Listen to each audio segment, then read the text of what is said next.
Sephardi Hebrew is the pronunciation system for Biblical Hebrew favored for liturgical use by Sephardi Jewish practice. Its phonology was influenced by contact languages such as Spanish, Ladino, Arabic, Portuguese and Greek. Phonology of Sephardi Hebrew. There is some variation between the various forms of Sephardi Hebrew, but the following generalizations may be made. The stress tends to fall on the last syllable wherever this is the case in Biblical Hebrew. The letter is realized as a sound, though the specific sound varies between communities. One pronunciation associated with Sephardi Hebrew is a velar nasal sound, as in English singing, while others maintain the pharyngeal sound of Yemenite Hebrew or Arabic. Resh is invariably alveolar trill rather than uvular. T and D are more often realized as dental plosives rather than alveolar. There is always a phonetic distinction between in. The Sephardi dialects observe the Kimmyan five-vowel system, either with or without distinctions of vowel length. That is, Sirah is pronounced E, not A, Holam is pronounced O, not O, or Oi. Kamatz Gadol is pronounced A, not O. This last difference is the standard shibboleth for distinguishing Sephardi from Ashkenazi Hebrew. The differentiation between Kamatz Gadol and Kamatz Katan is made according to purely phonetic rules without regard to etymology, which occasionally leads to spelling pronunciations at variance with the rules laid down in Biblical Hebrew grammar books. For example, when unhyphenated, is pronounced kal rather than kol, and is pronounced Zahoraim rather than Sahoraim. This feature is also found in Mizrahi Hebrew, but is not found in Israeli Hebrew. It is represented in the transliteration of proper names in the authorized version, such as Naomi, Aholah, and Aholabama. Variants.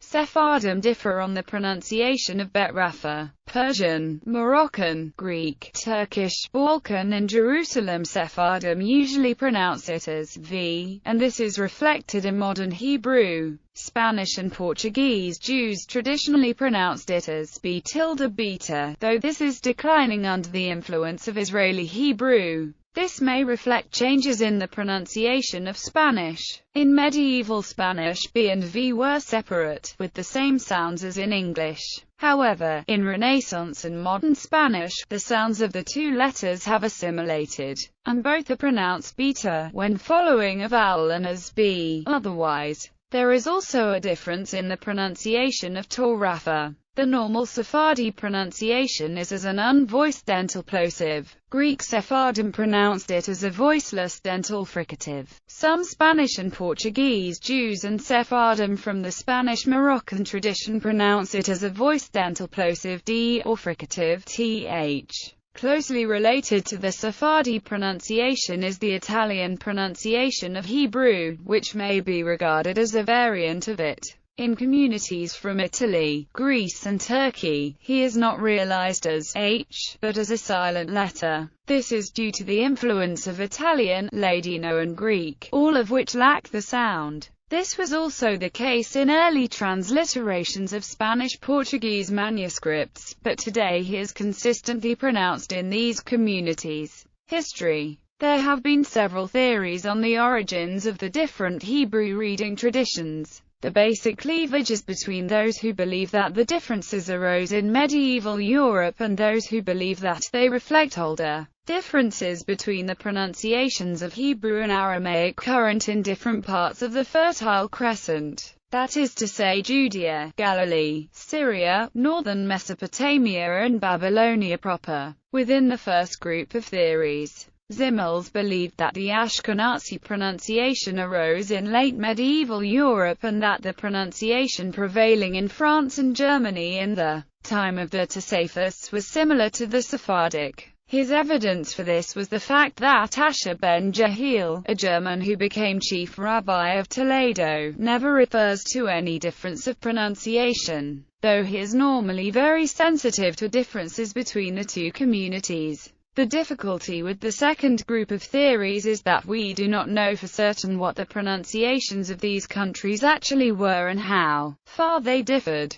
Since the expulsion of the Jews from Spain in 1492, if not before, the Sephardic pronunciation of the vowels became standard in all these countries, ironing out any differences that previously existed. This makes it harder to adjudicate between the different theories on the relationship between today's pronunciation systems and those of ancient times. Leopold Zuns believed that the Ashkenazi pronunciation was derived from that of Palestine in Geonic times, while the Sephardi pronunciation was derived from that of Babylonia. This theory was supported by the fact that, in some respects, Ashkenazi Hebrew resembles the Western dialect of Syriac, while Sephardi Hebrew resembles the Eastern, e.g., Eastern Syriac Peshitta as against Western Syriac Peshito. Ashkenazi Hebrew in its written form also resembles Palestinian Hebrew in its tendency to male spellings. Others, including Abraham Zevi Idelson, believe that the distinction is more ancient,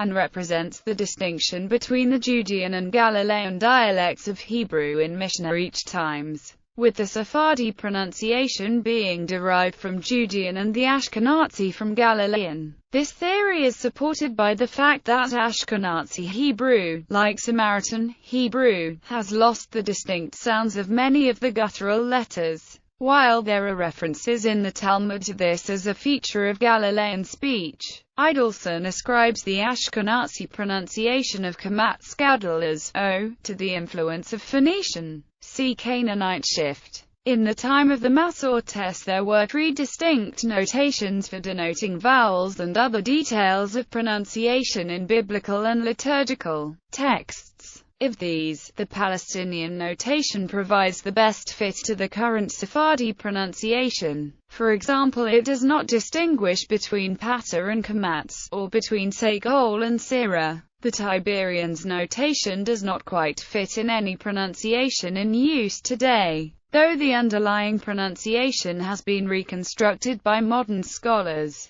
See Tiberians' vocalization. The accepted rules of Hebrew grammar, including the current Sephardic pronunciation, were laid down in medieval Spain by grammarians such as Judah ben David Hage and Jonah ibn Janna. By then the Tiberians' notation was universally used, though it was not always reflected in pronunciation. The Spanish grammarians accepted the rules laid down by the Tiberians Masortes, with the following variations. The traditional Sephardic pronunciation of the vowels was perpetuated.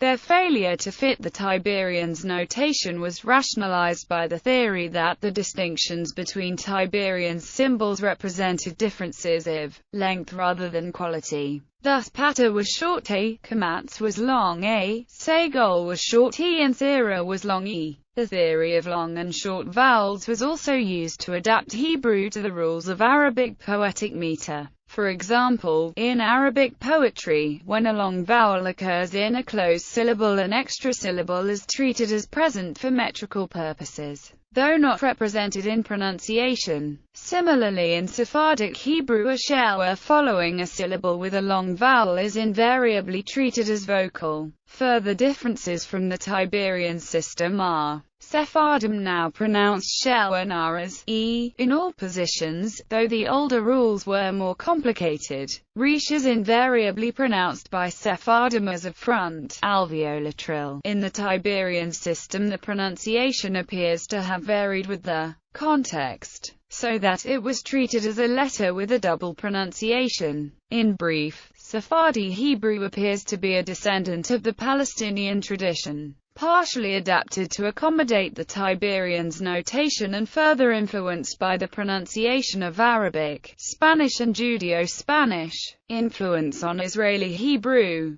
When Eliezer ben Yehuda drafted his standard Hebrew language, he based it on Sephardi Hebrew, both because this was the de facto spoken form as a lingua franca in the land of Israel and because he believed it to be most beautiful of the Hebrew dialects. However, the phonology of modern Hebrew is in some respects constrained to that of Ashkenazi Hebrew, including the elimination of pharyngeal articulation and the conversion of r from an alveolar tap to a voiced uvular fricative.